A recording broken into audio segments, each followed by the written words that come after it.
This is a interesting quote. And I need you to tell me where you got this quote from, because this is quite very, very interesting. Enemies teach the wise more than friends teach fools. I think it was from ChatGPT. Was it actually? Oh my god! Maybe, I'm not actually sure where it actually came from, but I think it was like requoted. Requoted. So what was the original? Do you know what the original quote was? I think we were making it up, and then I think it just stemmed from the power of AI. That's hectic. But yeah, it's a very interesting quote. Enemies teach the wise more than friends teach fools. What do you think we mean by enemies and fools? Like, how would you define wisdom in contrast? You've really put me on the spot. Or if you want, I can give my perspective first. I think you should give your perspective first, right, on this, because I'm actually thinking about this quite very deeply and trying to understand what. But yeah, give your perspective. Yeah, I'll give you some ideas of what I've gotten. So I think like enemies in this case refers to like those who are in opposition of you. Like you could say hostile, but not necessarily in terms of violence, like physical. It could be like I think the way I see it is like it's just opposing your goals and challenges. So which ends up becoming detrimental to your interests. And then the fools are basically those who lack wisdom and make very poor decisions. You can say very emotional decisions. They fail to learn from the mistakes. So they make repeated errors in the decision making. And they also lack, which I think which touches on wisdom, is the lack of consequences or insights to those actions that they do. And then wisdom is like the quality of having a deep understanding of life. And I think that is like judgment that comes from experience, because, intellectual is like being able to read and study and but I think wisdom is the application of that, which is through experience. And then you're able to make more informed decisions and having insight, empathy, and being able to have perspective that draws from experiences and reflection to navigate through life. And now the foolishness is like the lack of good judgment. So it's not having foresight, being very impulsive, being very emotional, ignorant to even the warnings, and just not learning from mistakes to the point that there are so many things you could have avoided to prevent that, but you just ignore those.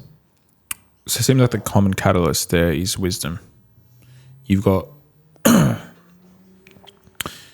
wisdom is experience. From that experience, you can decipher how you act. So I think you said, like, for making informed decisions, you would draw on a lot of experience. You're drawing on experience, you're drawing on that thought process of, is this right? And how has this played out in the past, for example? Whereas for a fool, it's just you probably haven't experienced it, which, is it your fault or it's not your fault? I don't know. Sometimes you have you been putting yourself out of your comfort zone to experience life? Maybe not. That's fine. But I think fundamentally it's all about experiences and the wisdom that comes from it.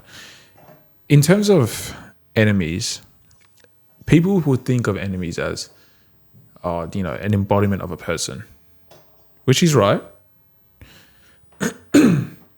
But enemies can also be like, I also think of enemies can be like an energy. What sort of energy do you manifest for yourself? What sort of your mind, in a way? And I'll go a bit deep into it like later on, but there's people that can teach you a lot about situations. I think that's where Machiavellianism and all that idea comes in from, is, how do you actually handle people like that? But also your mind. Like, what can your mind teach you? Like, are you wise enough to learn from what your mind is trying to tell you?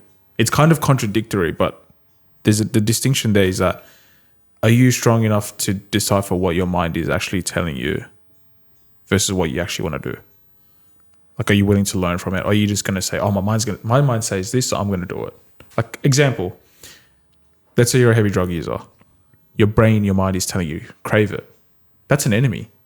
So that can teach you either, hey, don't do it because you're going to go down a path that's not right. Or you can go down that path. And I said heavy drug user, not drug user, because I don't judge. But but do you know what I mean? Like, that's how I see it. I think that's a very, very good point you bring up. The hidden enemy, which is your mind, which a lot of people don't really put focus on. They put focus on the things around them or people around them, entities around them. Demons. Yeah, exactly. We spoke for like a good 40 minutes about spirits and demons and Sam and Colby. Guys, big fan. Just putting it out there. Huge fan of Sam and Colby. Yeah, I think you don't want those types of enemies, but no, not at all. Not demons, but yeah, no, 100%. I get what you're saying, think, like the mind is a really good point, because I think that's actually our number one. It can be your number one enemy, and it can almost be like and I think another thing is also your ego, because I'd say like the ego is like your unconscious side that actually sorry, I would say it's the conscious side that you show to other people, that other people see, that you try to perceive to other people. And a lot of the time, if you don't have control of your ego, then it can become your biggest enemy as well, because it can influence your emotions. And especially if it's based upon how other people view you, you're giving that power now to other people. And you might be thinking it's them, but it's actually yourself, because you're allowing yourself to give them the power to be able to define how you should feel and how you should view yourself and things like that. So the ego and mind, I think, both go together in that sense of being a very dangerous enemy. And if you don't make it your ally, then you'll become a slave to that, and you end up sabotaging yourself significantly. Because everything's then driven by impulsiveness. And emotions. Yeah. There's no rational thinking. There's no rational structure to what you do. It's just about, I don't know the best way to put it, but yeah, it's just pleasing other people. Yeah. It's all about, it's very selfish. Very selfish. Yeah, it's almost like it's very narcissistic in a way, because you're just trying to show to other people you're this type of person. You should be praised of this type of character or something, or because you own something or you have this. It's like your worth is being defined by how the people view you, and it's out of just like validation. And again, I can go on a full 25-minute rant about social media on this, but I'm not going to. But yeah, look, time. Well, that's a different time. I'll have a full blast rant. No, not a rant. But look, like, you're right. It's, what do you get out of pleasing people? But again, that's a whole separate topic. Yeah, we'll try to bring this back into. For sure. Yeah. There's an interesting concept here. So if we just steer away from, let's say, environments that you create for yourself, right? Like an environment, your enemies. So we've spoken about how enemy, like your enemy can be your mind. So we've spoken a little bit about that. But let's also speak about like an embodiment of an enemy. Now, I don't see an enemy if as a person as someone you hate. I see it more so someone that challenges you, or someone they hate you in a way. Like, you don't hate them, but they probably dislike you, or they're always prying for your downfall. They're envious of you. They're envious of you, exactly. Probably the best way to put it. So if I was to sort of say this, like, being in an environment that is challenging with enemies that you have chosen wisely can bring a side of you which you would have never known. That's a really good way to start off as to what can your enemy actually bring to you. Like, how can all that negative emotion they bring, you use it as fuel? How would you decipher that quote? No, I think like it it allows you to bring a side of you that you were never seen. Because if you're surrounded by people that only support you, then you only see that. It only encourages that part of you. Whereas when you have like an enemy, someone that's like competing with you, or someone that's threatening your interests, then it's like now you have to bring out a side of you that's different to be able to compete or challenge against this person. So I think it brings like this unknown potential inside of you, which would have otherwise never been discovered if you didn't have an enemy that was pushing you. And it makes you actually become very I would say like self-reflective. Because it's not like your enemy's watching every step you're doing. If they're a smart, wise enemy, that is. So I think you got to choose your enemies very carefully as well.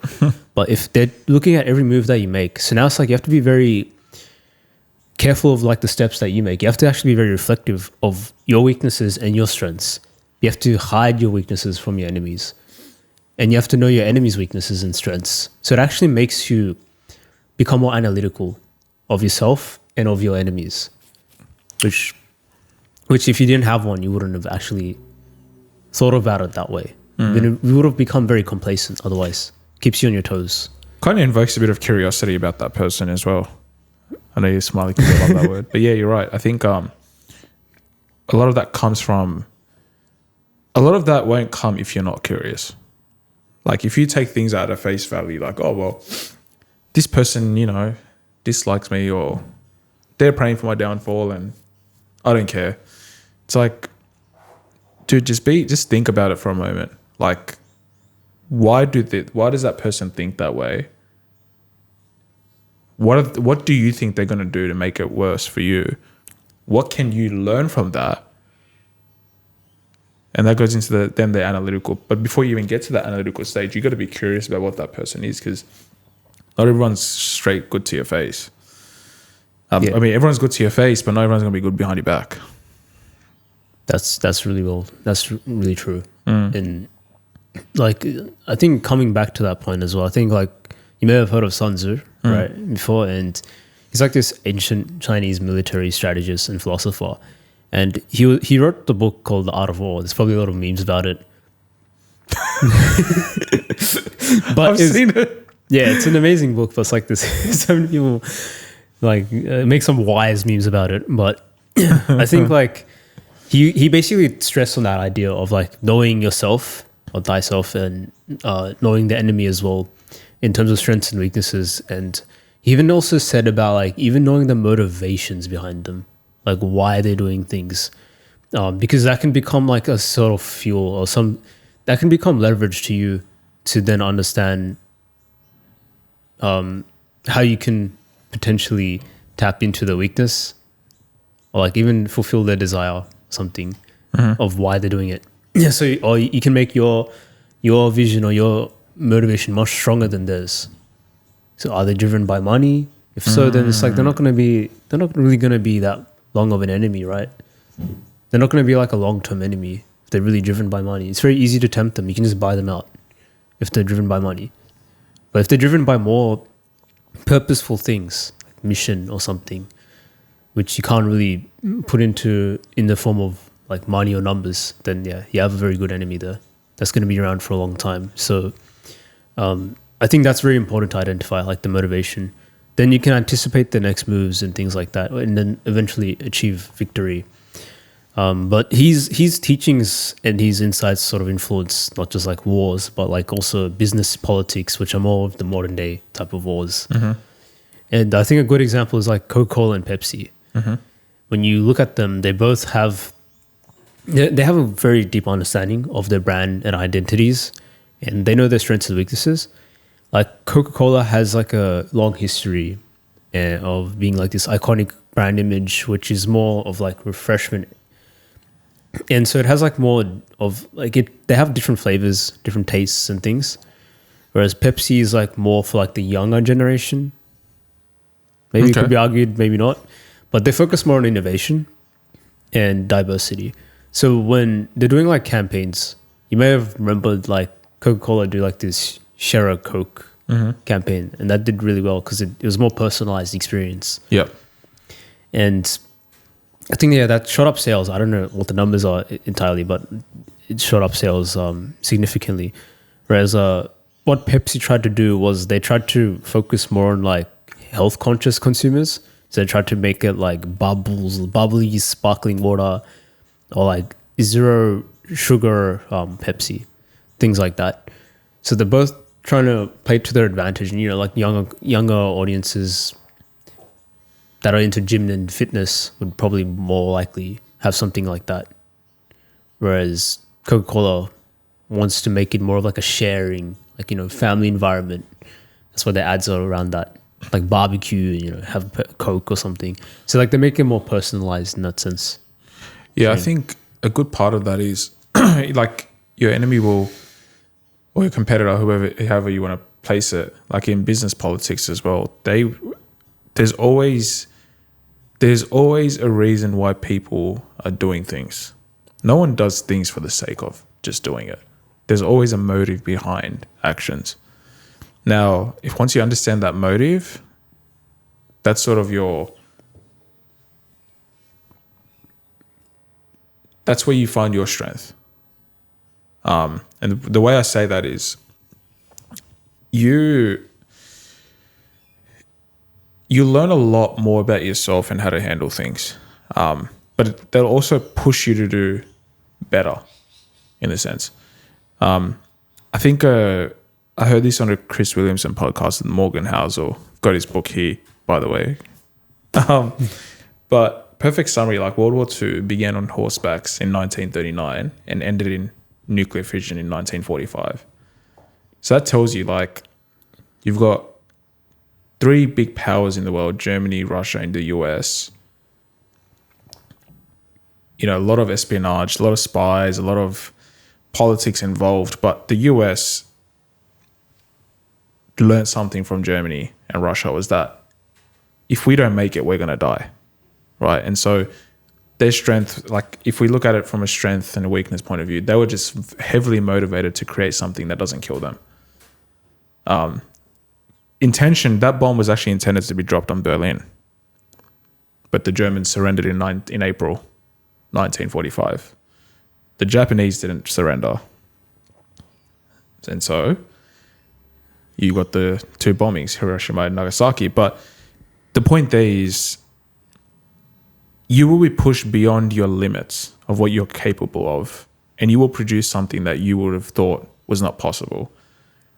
But that push will only come whether it's for survival or someone planning your downfall, because then it becomes a survival instinct. You have to find a way to survive. You have to find a way to conquer that and really be above that. And you're going to take all the necessary steps to get there. Yeah, well, that's insane. Like the rapid development in the span of like 6 years. Oh, it's insane. It is insane. I mean, but it's like in the sense that then would you think that, I guess like that sense of urgency allowed them to like think outside of the box and find ways to be able to, especially when your survival is threatened, you're going to do everything you can to, obviously get out of that situation. I feel like that's a bit of an extreme example, but it gives you a bit of a summary, like a context, as that during competitiveness, your enemies are going to bring out a lot about you that you're not aware of, right? Like in 1939, no one would have thought that, hey, we can actually create a bomb that splits the atom and it creates an infinite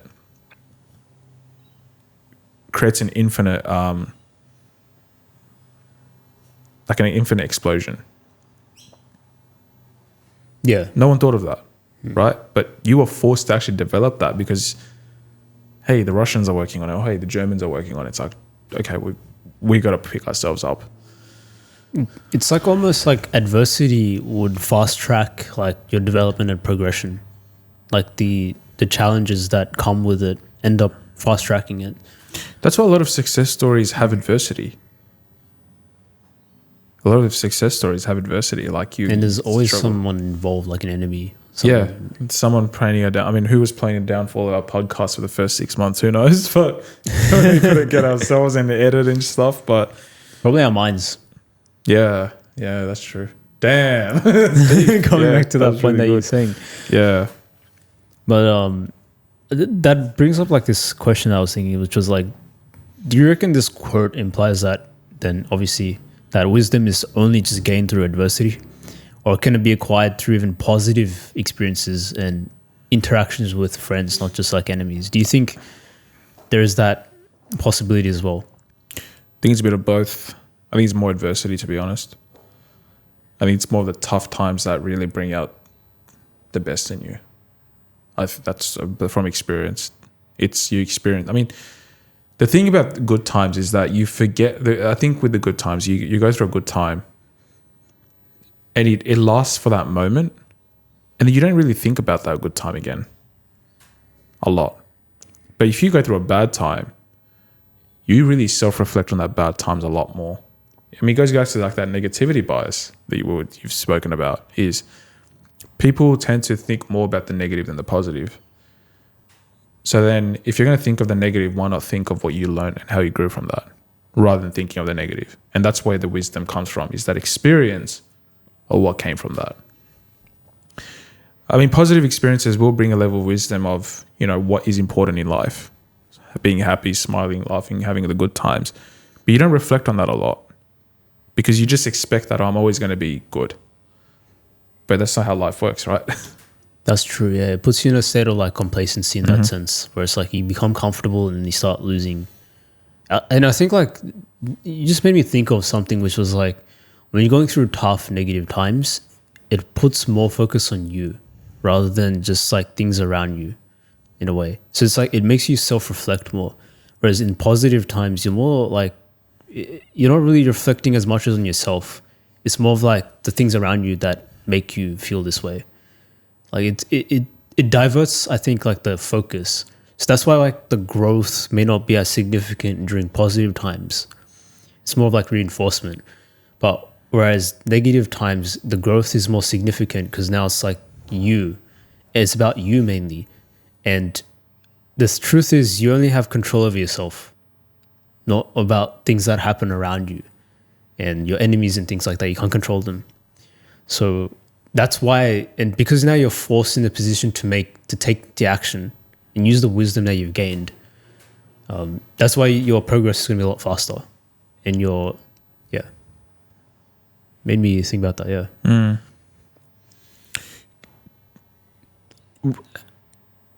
How do you reckon like this quote then influences like our understanding of relationships and conflict?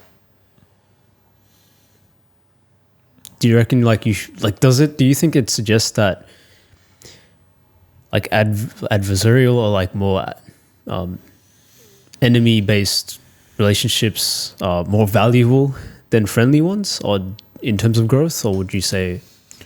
I mean, the clear distinction there is a full, right? I think that's what the clear distinction.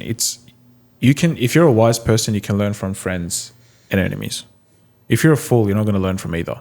So you have to be someone that's wise enough to learn from both people, right? Because friends will bring you negative experiences. A good friend will challenge you. A good friend will bring on the bad times at times, right? Like, and I don't mean that like where they're toxic, because that's completely different. But I mean like you might have a disagreement. You might have something go on. Something might happen. That's common, right? But your friends will also have their problems, to their adversity that they go through.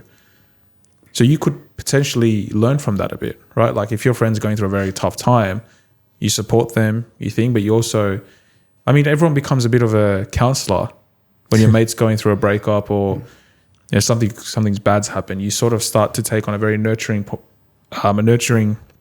response to that, and that's perfectly fine. You should be like that, but also, hey, you're going through a tough time. What can I learn from this, for example? Could it be maybe pick up on red flags earlier? Could I have told him? Like, it's a self-reflecting moment for you. Like if, for example, someone's going through a toxic breakup, they've been in a toxic relationship. You know they were in a toxic relationship. They probably don't because they see things differently, right? Do you A, not speak about it, or do you B, speak? Like, could you then, let's say then they break up, right? The self-reflection is, maybe I could have said something earlier that could have helped my friend get out of this situation earlier, right? So I think your friends will bring you problems that you will self-reflect and think on as well. So when you think of that, you start to gain a bit of wisdom, because wisdom, it's about experiences of others as well, right? Like, why do we read books? Why do we listen to podcasts? Why do we listen to David Goggins, right? Why do we listen to Dr. Johnny Kim? By the way, like, one of the most fascinating individuals I've read about. The fact that a lot of people don't know about Dr. Jonathan Kim, or I think it's Johnny Kim. Sorry, I've got Dr. Johnny Kim is incredibly, it's outrageous. That's another rant for me. But he, like, an astronaut, a doctor, and a Navy SEAL. Part of the moon, I think he's part of the new moon landing, Artemis. Wow. Moon landing. Right? Like, do we then have to, like, in his life is, he's done a great podcast on Jocko.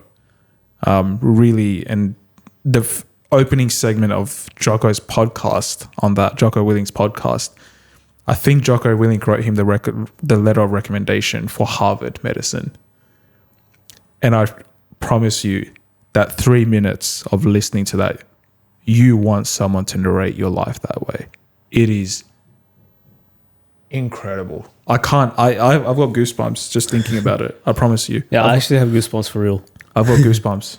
Like, I've just flared up because we'll listen to it after, but the first 3 minutes of that podcast was in introducing Dr. Johnny Kim. My God. Like, again, it's his experiences that teach us. We can learn from that. We can inspire from that. So I don't think it's about, cut all people out and just surround yourself with bad people that are going to teach you. I mean, that's not the case. It's more so just learn from as many people as you can. It's fascinating. Yeah, it's a shame though. People don't know sorry to interrupt you. No, people don't know Dr. Johnny Kim, but they can recite like 10, 20 TikTok influencers. It's ridiculous, but that's a different rant. No hate against TikTok influencers at all. Do what you got to do, but there are some fascinating individuals out there that really influence. I'm being honest. I'm just going to say how it is. No, of course. I think, I think like it's very important that you don't surround yourself with fools as well. And like we made the distinction, right? People that are more impulsive, people that are emotionally driven. That's a good point. And like are making very erratic decisions that are not thinking of consequences. That's a big thing. Not thinking of consequences at all. Just doing whatever mindlessly. Like those are like the fools that you don't want to be with. Because if you are surrounded by those types of people, obviously there's like a quote, like you become the fifth fool or whatever. The people you surround yourself with is like you end up embodying the traits and qualities. So yeah, I think that's very important to highlight. But yeah, I completely agree with what you've said. Really well said. Thank you. I think we'll wrap up here. There's a lot more to talk about regarding this, and I think we can cover that in different segments, but covers it really well. I think keep your friends close, keep your enemies closer. Yeah, that's really well said. I wouldn't have put it any other way. Thanks for the time, Wasif. Thanks for listening, everyone. Like the video if you enjoyed it. Subscribe to our YouTube channel, and please follow us on the streaming services that you may be listening on. Thank you. Thanks, Shiv. Thanks, everyone. See you on the next one.